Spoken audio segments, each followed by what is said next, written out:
problem. The kid's losing subscribers by the day, and this is his career. Good luck. If you're gonna call somebody a bum, stand on that shit. Stand on it, bro. Don't say no offense.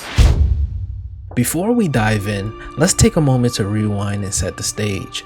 The Ultimate Fighting Championship, commonly known as the UFC, has dramatically transformed the landscape of combat sports gaming through its partnership with EA Sports. Each release draws millions of fans eager to experience the convergence of gaming and the real-life Octagon. However, lurking beneath the surface of this thrilling spectacle is a less savory reality, a toxic undercurrent within the UFC 5 community. I'm JMMA, and in this video we're going to explore the depths of toxic culture overshadowing the UFC 5 community. We'll examine its origins, the key players, and the tangible impact it has had on both the virtual world and its real life players of the sport. The drama within the community has reached a fever pitch recently, but the real issue at heart seems to be the culture itself. My observations suggest that the online play of UFC 5 is a significant source of the negativity, ranging from casual trash talk to serious threats. It's clear that such behavior is inexcusable, yet it's important to recognize that these individuals don't solely contribute to the toxicity. The UFC 5 scene is also plagued by cheating, exploitation, and unethical gameplay. Some top players, a term I use lightly, resort to exploiting glitches and employing questionable tactics to unfairly dominate their opponents. This win-at-all-cost mentality, coupled with an inability to gracefully accept defeat, spirals into the toxic environment we witness today. It's disheartening to see the community's decline with each new installment, seemingly exacerbating the issue. UFC 1 maintained a semblance of calm, being the first game in a series. However, the release of UFC 2 marked the beginning of a downward spiral in my opinion. Further fueled by the popularity surge following Conor McGregor's victories over Jose Aldo and Chad Mendes, and the introduction of game chat, set the stage for what will become a persistent issue through UFC 3, 4, and now UFC 5. Do you see the trend? As these games get less and less progressive, so does the community. This now leads us to the people directly affected, or who some may consider the main source of the toxicity, the player base. Numerous incidents from cheating scandals to a lack of accountability highlight the challenges within the UFC 5 community. The absence of effective oversight and consequences emboldens offenders, perpetuating the cycle of toxic behavior.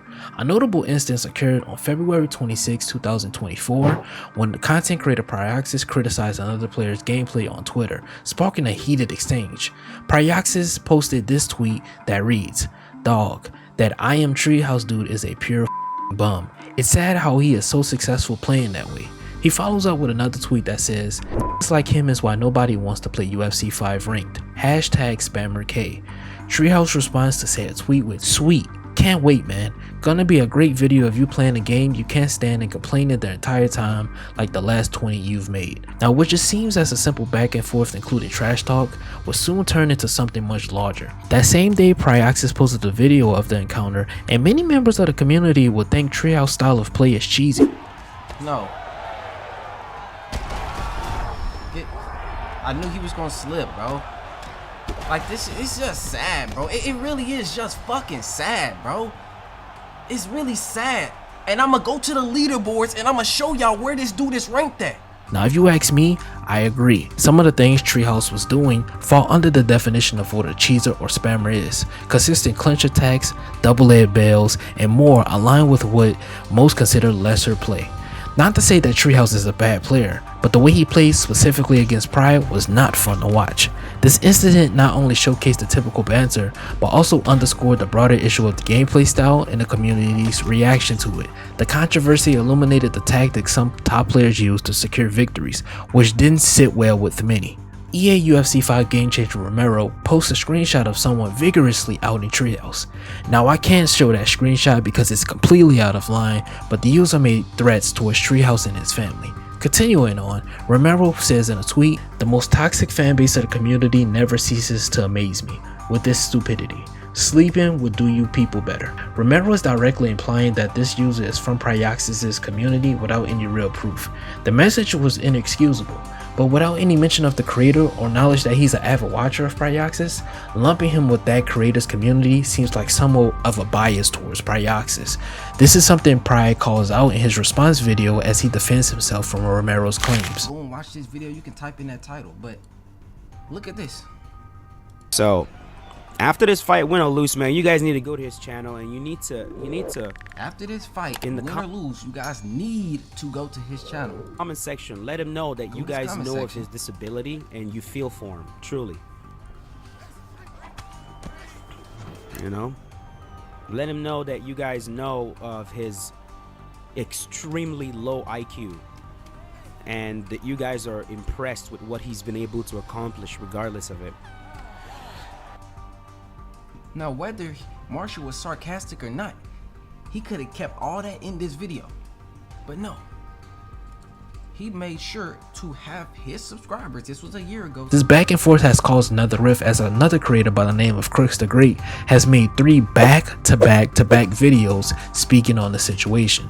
The ongoing dispute, further fueled by content from other creators, showcases the normalization of toxicity within the UFC 5 community.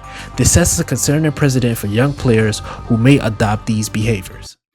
In my view, there's missteps on all sides. Romero's implication that the threats originated from Pryoxis community was a leap, underscoring the importance of creators taking responsibility for their influence while also recognizing the limits of their control over individual actions. The notion of attributing the actions of a few to a wider community without satellite evidence hints at a deeper bias. Romero is an EA game changer for the UFC series, and as a game changer, following up on the reply saying the play style wasn't cheesy because it was defendable further proves this sentiment. I just think Romero suffers from what I call Homelander syndrome. It's when you gain an unfathomable amount of egotistical traits simply because you do something the average person does not do.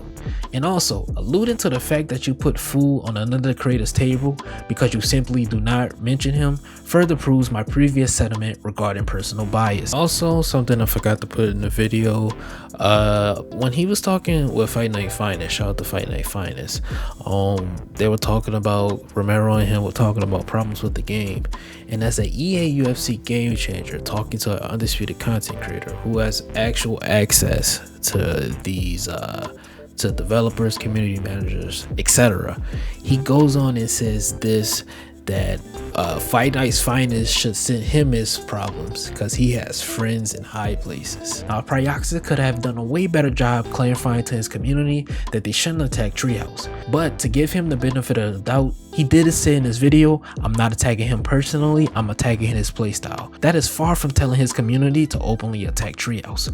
Creators can only do so much to control other people's actions because it's just that, other people's actions. To foster a healthier community, we must confront the toxic culture head on, promoting a space that is inclusive, respectful, and welcoming. Accountability, stricter enforcement, and initiatives to promote diversity and inclusion, we can start to dismantle the toxic dynamics that currently dominate. Message! But let me know down below in the comment section what you think. It has been JMMA. Do something productive with your day. Beating your meat is not productive, okay? Thank you guys for watching the video. Again, let me know down below in the comments. How do you see the situation? Who's right or wrong? Let's talk about it. Spin J. Love you guys, and I'm out. Peace.